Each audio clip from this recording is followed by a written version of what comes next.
NASCAR national champion Lee Petty with Richard, his 22-year-old son. Together, they do the mechanical work on their cars. The pace lap on the giant tri-oval begins. One slow lap before a flying start.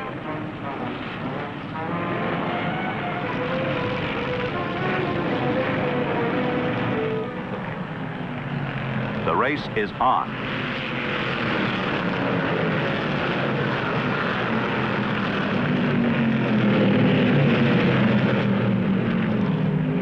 In half a lap, the lead changes twice.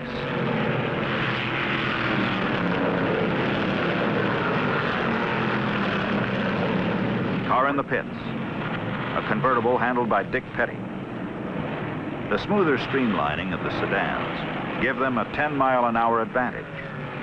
22-year-old Petty has burned out his engine trying to keep up with the faster sedans. His dad, Lee Petty, fabulously fast in qualifications, holds back in 7th position, running for distance. Young Petty is finished, a victim of ambition. The race goes on. Lee Petty roars into the pit. The crafty 44-year-old NASCAR national champion must refuel. Dick Petty signals his father. Young Petty is in charge of his father's pit crew.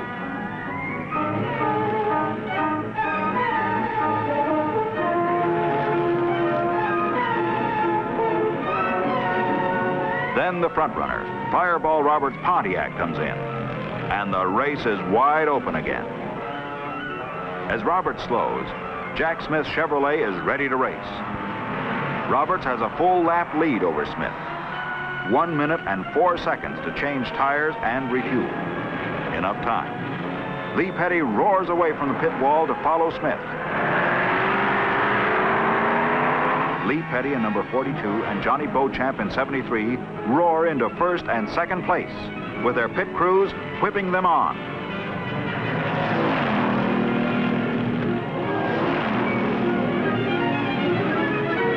Petty in number 42 Oldsmobile, Beauchamp in number 73 Thunderbird in a showdown race, pasted together at 135 miles an hour.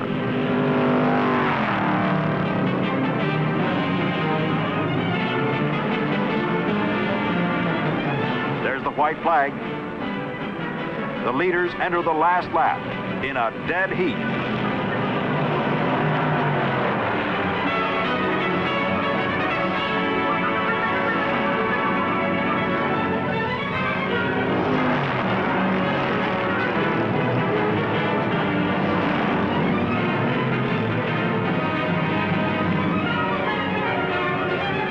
Weatherly a lap behind in number 48, Petty in 42, and Beauchamp in 73.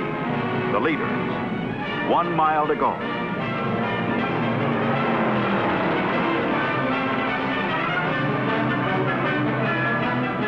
In the final stretch, Weatherly is high on the track. Lee Petty in the center, Beauchamp below him.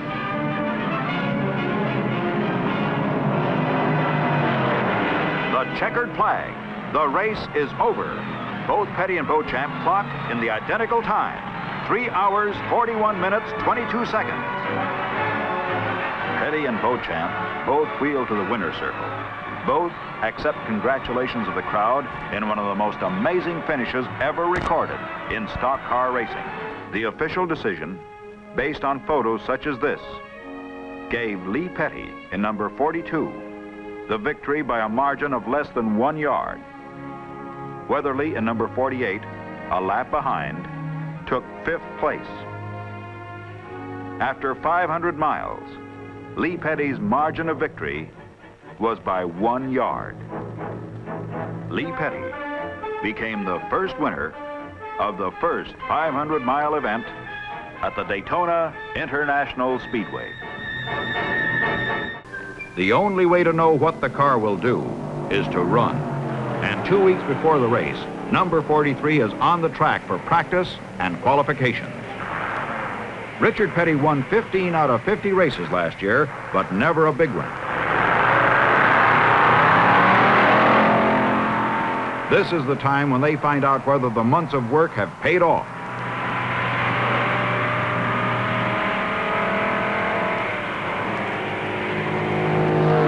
Richard drops into a corner wide open and turns the fastest laps ever run at Daytona in a stock car. The competition is worried, but not Lee. 174.5 miles per hour in a 64 Plymouth. Race day. And over 80,000 motor fans crowd this great 450-acre speedway to see what the best of Detroit can do. Are presided over by Speedway President Bill France.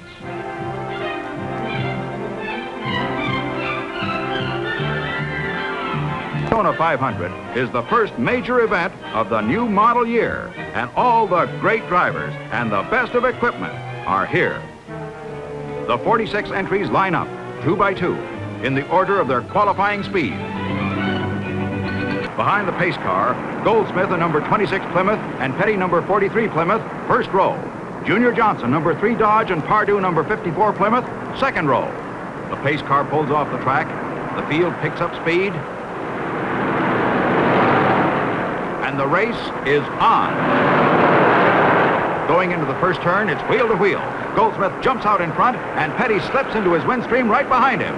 Bobby Isaac, number 26 Dodge, charges into third.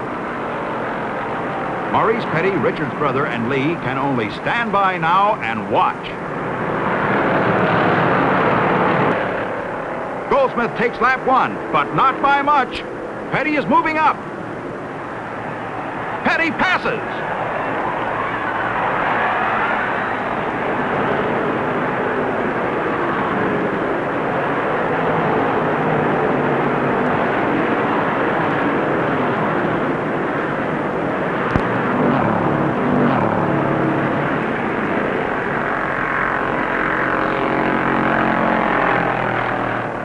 The attention now on Petty as he streaks down the backstretch. From Randleman, North Carolina, he's married, he has 2 children, another one on the way. He's been racing since 1958, but he's never won a big one, and he isn't far from doing it today. He was second in point standings last year, a very consistent driver, but that big one has always eluded him. Now all of his pit crew is out, and here he comes. The checkered flag is out and ready for Richard Petty. The last lap he turned was 170 miles an hour, so he hasn't slacked off a bit. And there's the checkered flag for Richard Petty, the winner of the 6th annual Daytona 500. I'd like to thank William H.G. France, the president of the Daytona International Speedway, and Bill France, Jr. for all their help. Also, all of the officials of NASCAR for all the help they've been to us in a perfectly run race. Nobody could agree with that statement more than Richard Petty right now. For him, it was a perfect race.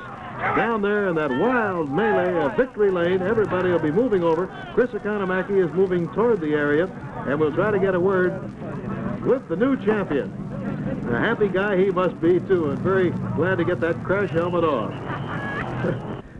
Look at the crowd moving toward him now. The new champion. Let's go down to Chris. Here's the winner, Richard Petty of Randleman, North Carolina.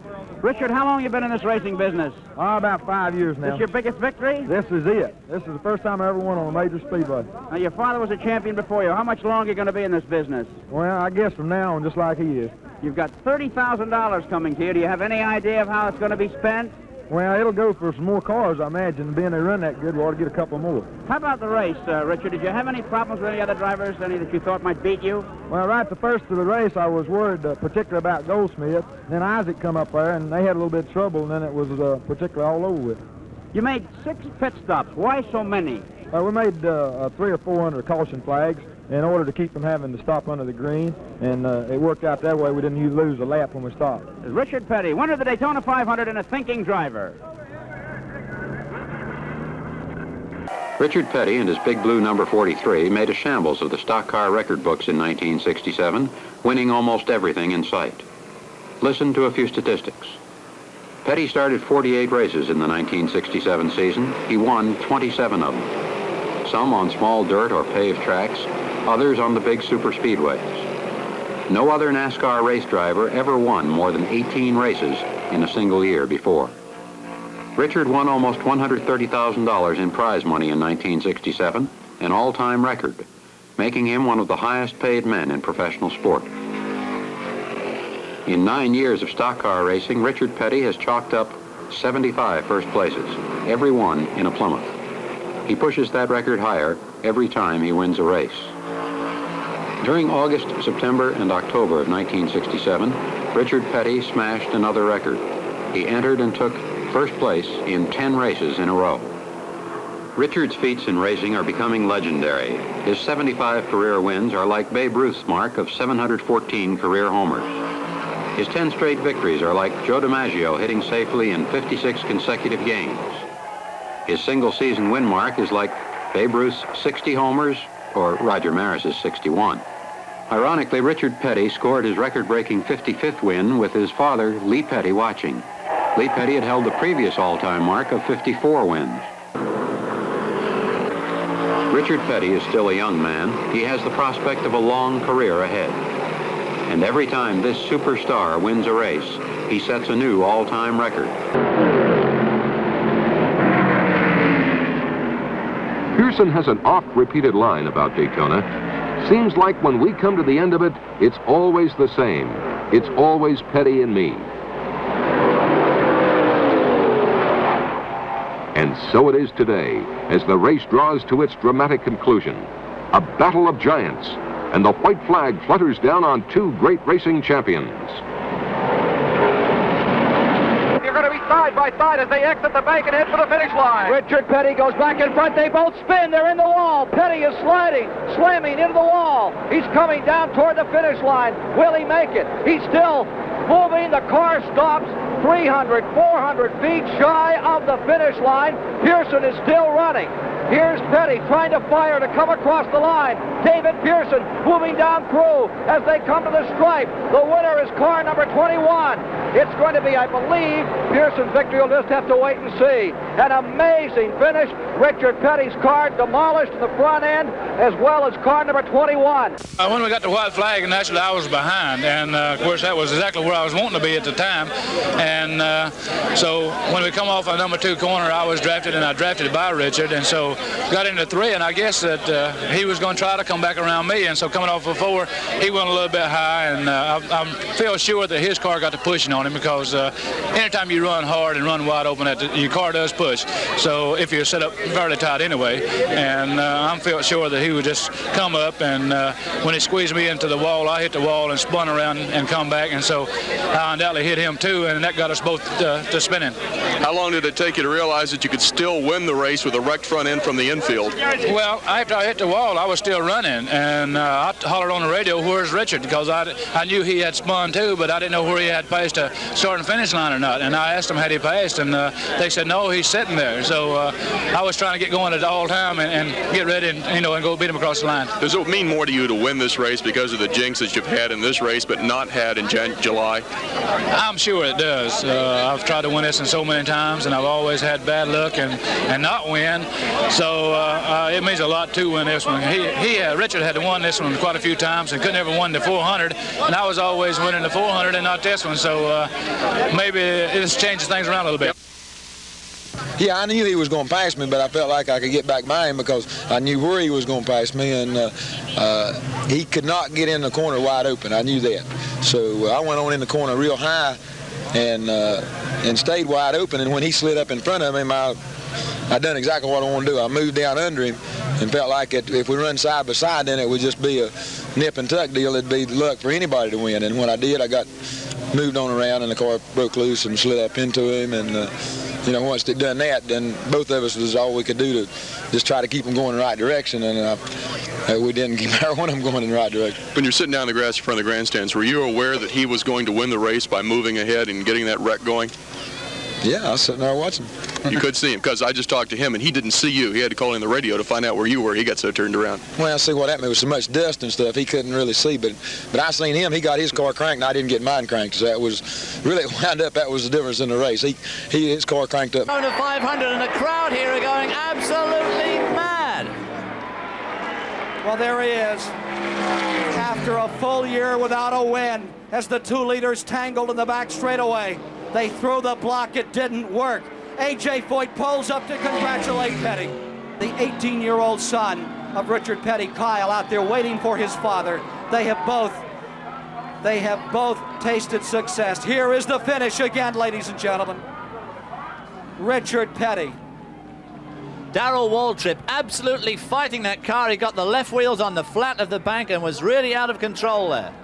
And here comes a $60,000 car becoming a 22-passenger school bus to bring his crew to victory lane.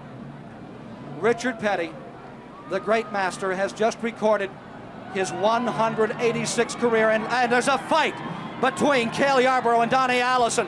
The tempers overflowing. They're angry. They know they have lost. And what a bitter defeat. A couple of very hard men, very hardly upset. And Bobby Allison is stopped by his brother to help. There's Bobby Allison's car, number 50. It's difficult to tell from here, but whatever happened shouldn't really have happened. Let's go. We'll look at that again and replay in just a moment. We're into victory lane. It is absolute ecstasy for the Pettys of Level Cross, North Carolina, as the second generation gets ready to get out of the car. Let's go to Brock Yates as they're trying to get Richard Petty out of his automobile. Absolute pandemonium down here. Kind of looks like there are about 300 people in the Petty uniform. I don't know where they all came from. Richard's still in the car having a glass of milk. He obviously is just so happy, ecstatic. Here he comes. What a man. Could this have happened any better? Kiss from his wife. Richard, could you believe it? Have you been in a lot of races? Was there anyone ever weirder finish than this one? Well, I tell you, I lost some this close, but this is the first time I remember in a long time I won one this close. I tell you, it's just unbelievable. You know, come down here last week and Kyle won, then we come down here and look up and win this thing. Hey, Steve. What's your doctor going to say? I ain't worried about the doctor, baby. I'm feeling good no matter what he's. I guess. Richard, did you really feel you had a chance? Well, I tell you what, I had a real good feeling as they rolled down pit road that we had a super good chance today. And we run all day, and we was really close to everything. We kept getting through all the mistakes and stuff they was making. And, you know, I said, well, you know, maybe this is the day. And then when Donnie and them got out in front right there at last, I said, well, you know, if I can salvage a third, it's going to be a good day. And when I seen that caution flag coming off the third corner there in the second corner, and I tell you what, my heart just went right through me. You know. Congratulations again. Pandemonium here in Victory Lane. Back to you, Ken. 100,000 people can't believe what they've just seen. We're going to be seeing the crash again and analyzing what happened out here as Richard Petty has come home a winner in the 21st annual Daytona 500. For those of you who get concerned about the demise of the American hero, we want you to know he's alive and well in Randleman, North Carolina. He was the football player who married the cheerleader. And now today they're having open house.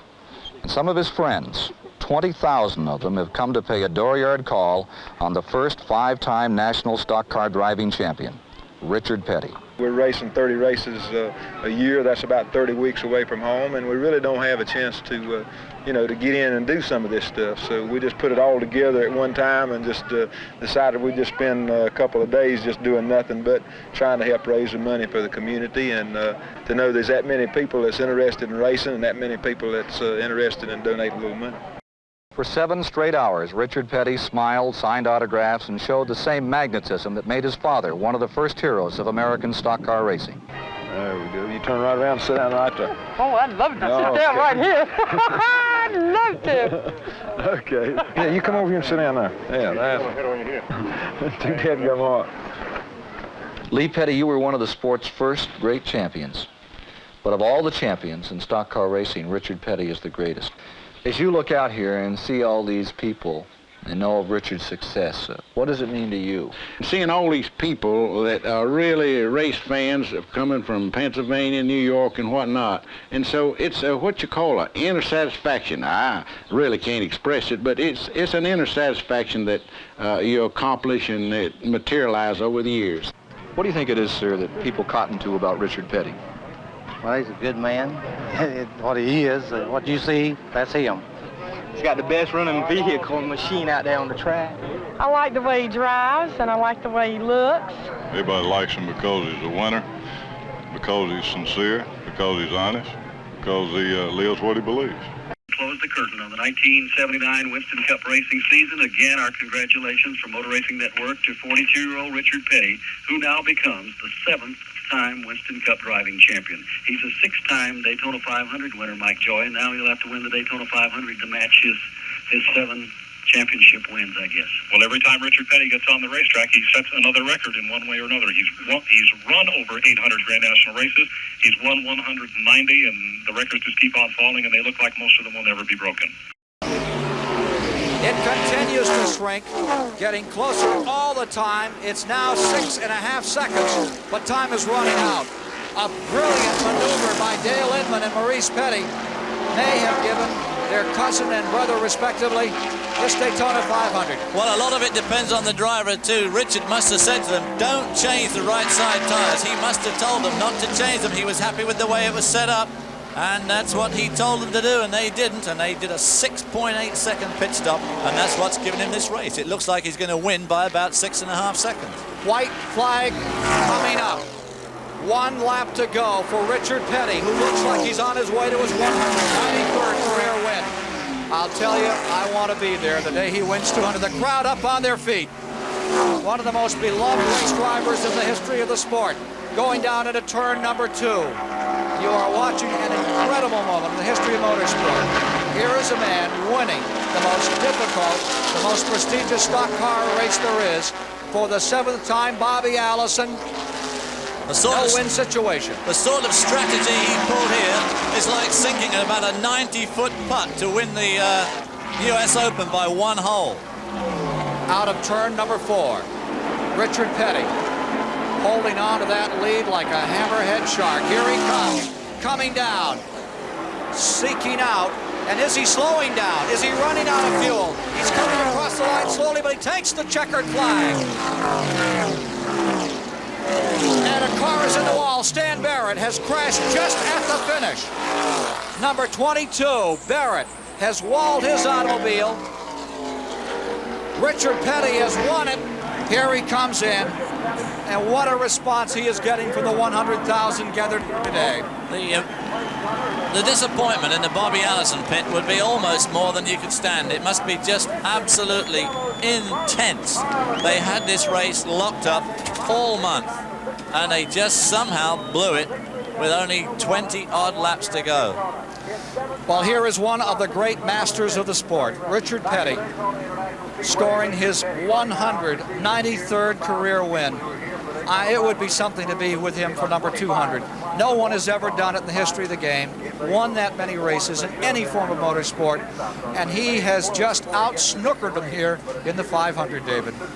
Well, he's only got 7 races to go to that magic 200. Boy, what a figure. Some people are happy if they win 2 races, and here we have a man that's won the Daytona 500 7 times, and nobody else has won it twice. The history of this Daytona Speedway is much the history of the Petty family. Let's go to Ned Jarrett. When Richard Petty comes into victory lanes, he brings a crowd with him.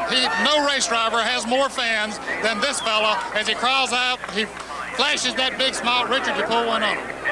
Yeah, Dale and them just out-figured them a little bit there at last. And, you know, we run all day long. We run with them. We couldn't outrun them. They couldn't outrun us. And they just outsmarted them in the pits, and that's what won the race.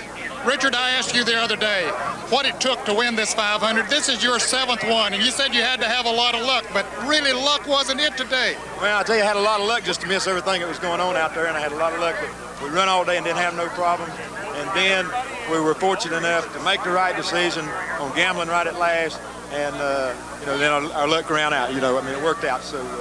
Couldn't have been planned any better. Richard, how much of a gamble was that? Was the tires getting thin, and were you close on gas? No, the tires were no problem at all. We could, Dale told me right after the second pit stop, said tires are no problem. We can run them if we need to later on in the race. And so they had it all planned, and so it worked out good because it wasn't a caution. If it had been a caution, then it'd been a heck of a race. Richard, you have 500 miles now with these new cars. Everybody was very concerned about them going into the race. Your thoughts now?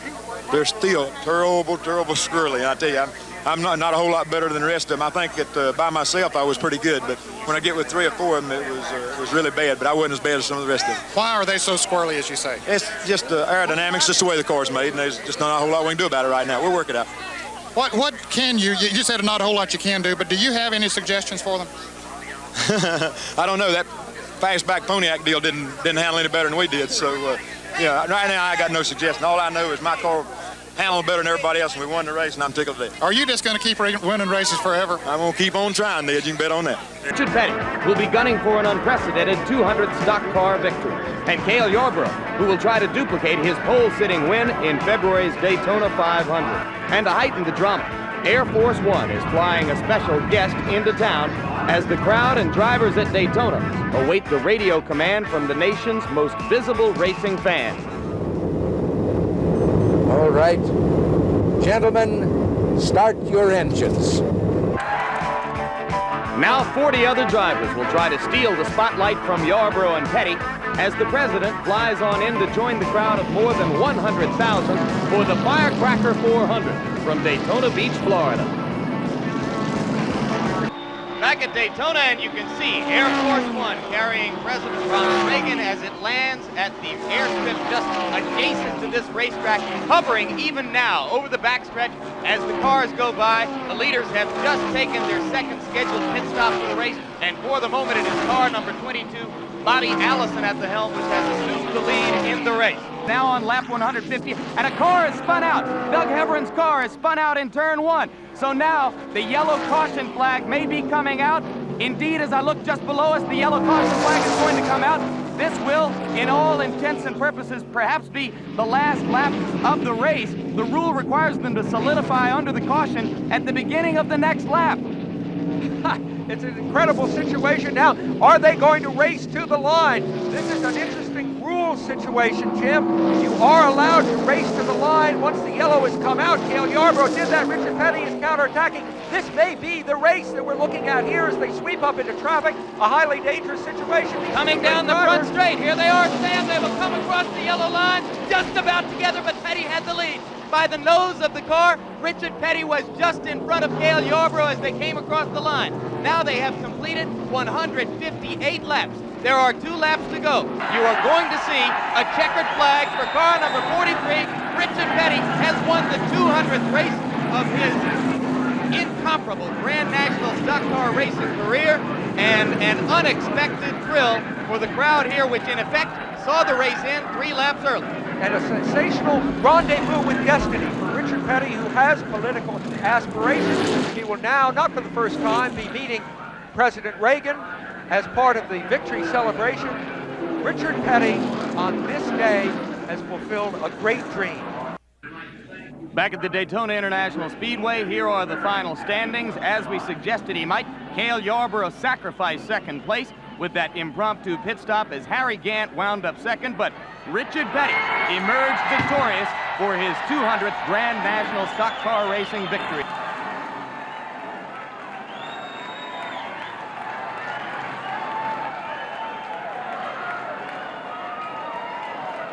Now in an adjacent booth, Jim Lampley is with Richard Petty and the president. And now here in what for today has become the winner's circle, I am with the guest of honor, President Ronald Reagan, and the honored man of the day who has won his 200th Grand National Stock Car Race, Richard Petty. Mr. President, it's great to have you here. A member of your staff intimated to me yesterday that although you are interested in the fortunes of all race drivers, you might be excited to see this occasion, Richard Petty winning his 200th. It's quite a day, isn't it? Well, it certainly is. I understand that no one in the whole history of racing has ever done that or ever won 200 races. And you called 4 or 5 laps on the radio. How'd you think your race call went? Not very good. I'm glad that when I was a sports announcer, it was mainly baseball and football and a few things like swimming and that sort of thing, because I was having an awful lot of laps after I got here when I was trying to figure out who was where. I can tell you myself that it can be confusing, and it was a bit of a confusing finish. I wonder, Richard, when you noticed that Heveron had left the track, the caution flag was going to come out, and you had, in effect, a 1-lap race to the flag for the victory. Well, just to the one across the start-finish line. You know, you're going in one direction, then when you turn at the start-finish line, you look down into the first and second corner just as far as you can see. And I seen the car sitting on the infield, and when I did, then I just put it to the floor and just waited for Cale to make his move. And when he did, then he just went in the corner a little bit too hard up there, and his car didn't stick, and I was able to cut back beside of him, and then we kind of touched a couple times, and I beat him to the line. You weren't worried when he went past you? You what? You weren't worried when he went past you there on the backstretch? Yeah, I was worried. I was sitting there for the last 40 laps wondering what he was going. I know what he was going to do and where he was going to do it, but I didn't know how I was going to overcome it. But what happened when the boy spun, then everything was strictly reflex. He had to do something, and I had to do something. The figuring that both of us done never came to be. So it was a act and a react. He acted and I reacted.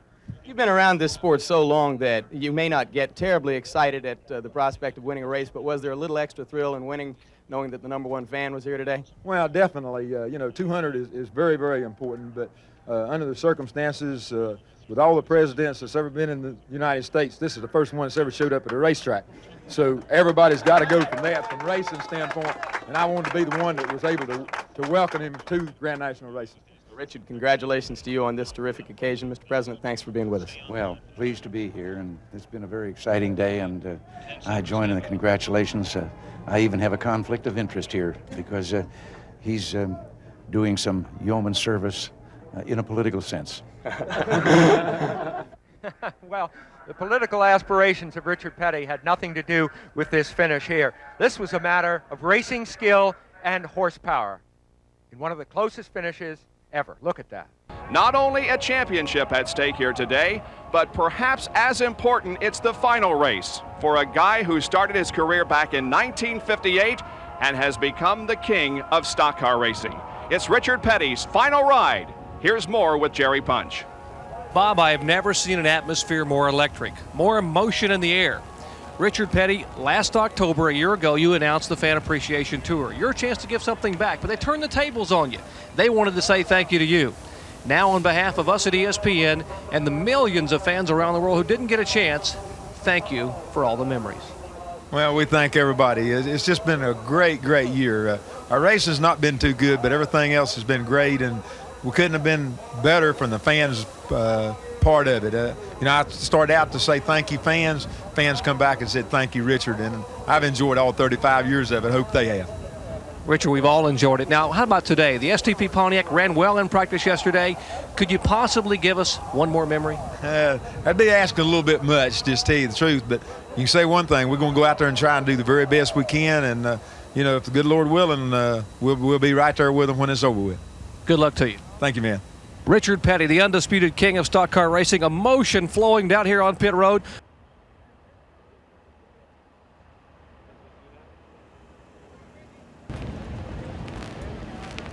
Petty, start your engine.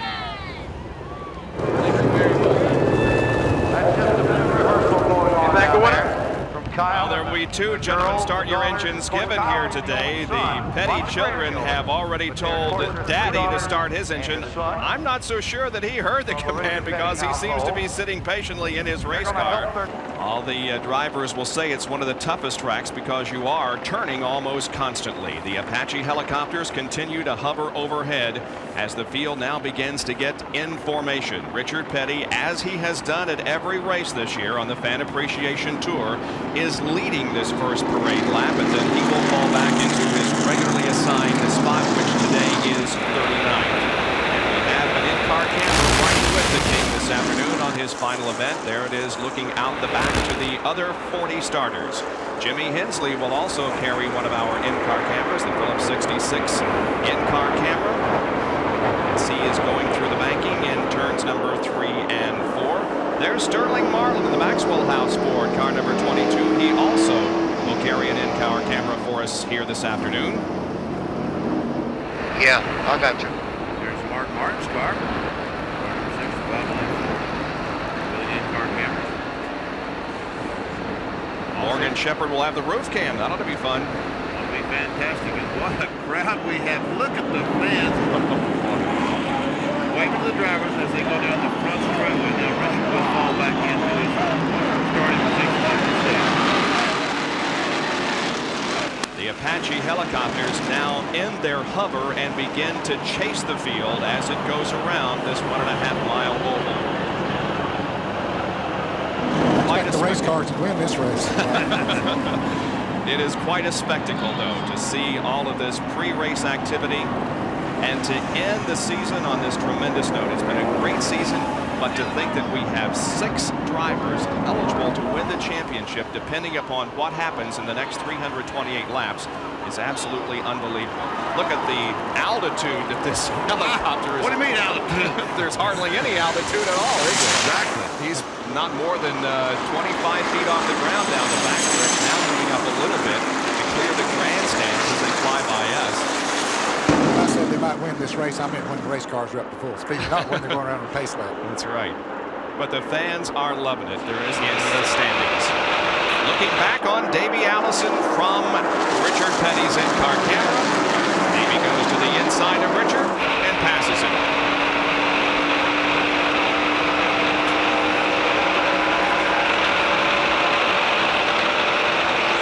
Richard Petty has seen this scene many, many times, and we're watching now. Looking through the windshield of the race car. Going down in the corner. 1,185 races. And both of you guys have had the experience of watching that car either run in front of you, behind you, but probably more than not ahead of you. Most of the time in front of me, yeah. Maybe not in your world it isn't, but... the difference in first and second is 670. Oh, a crash! Down the front straightaway. Ken Schrader, Wally Dallenbach. Darrell Waltrip's involved.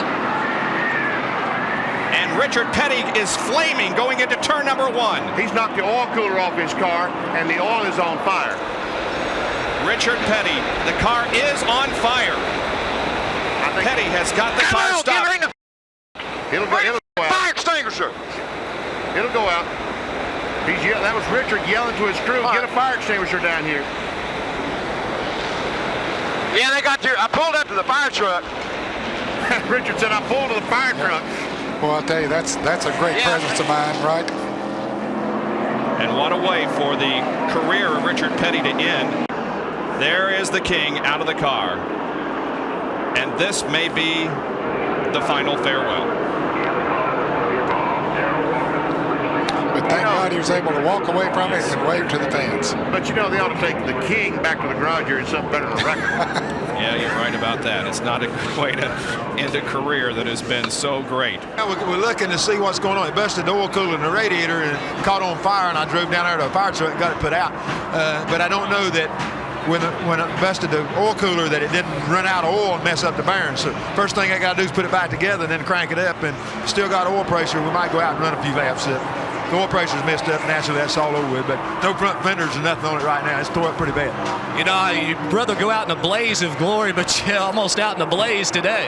Yeah, wasn't the kind of blaze of glory I wanted to go out in. For the thousands of people here today and the millions watching around the world, we direct your attention up to turn 4, ladies and gentlemen, where for the final time, the legend, the man, the King, Richard Petty, will say goodbye to all the millions of fans who have adored him for many, many years. So on your feet, wave and say goodbye, your special way to King Richard Petty.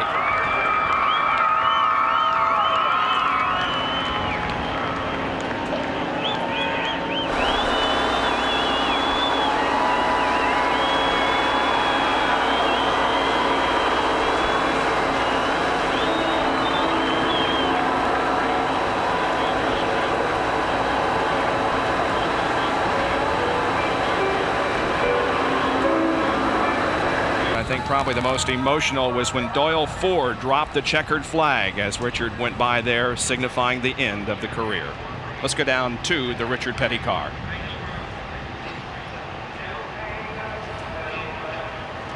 Richard Petty still sitting inside the car as Robbie Loomis comes over, and there aren't many dry eyes down here as Richard Petty for the final time will climb out of the STP Pontiac. Drivers, crew members from the garage area. Richard, it's been a wonderful 4 decades, and it's over. Yeah, that's what I found out when I made that last lap there.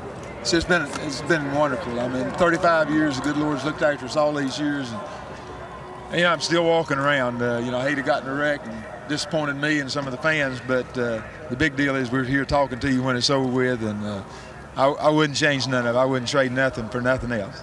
Neither would we. Thank you so much, Richard, for all the memories. Richard Petty walks out for the final time of the STP Pontiac, and Coming up next, we'll have a very, very special tribute to the King. Have the hankies handy, folks, because it is something you don't want to miss. Let's check into victory lane with our race winner where John Kernan is. John? More than 60 years of dreaming and determined effort have brought us to this moment. NASCAR now enjoys its own Hall of Fame.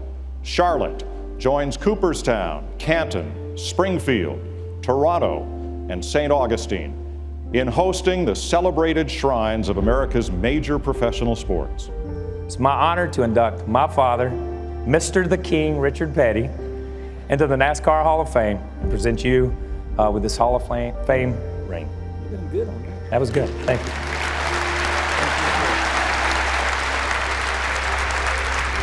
We wouldn't be here if it hadn't been the fans. There wouldn't be a Richard Petty. There wouldn't be a NASCAR. The fans came, and the fans developed a real love for it.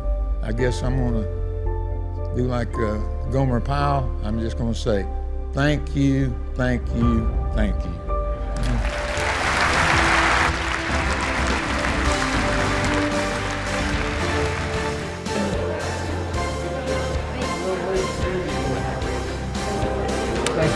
Enjoy it.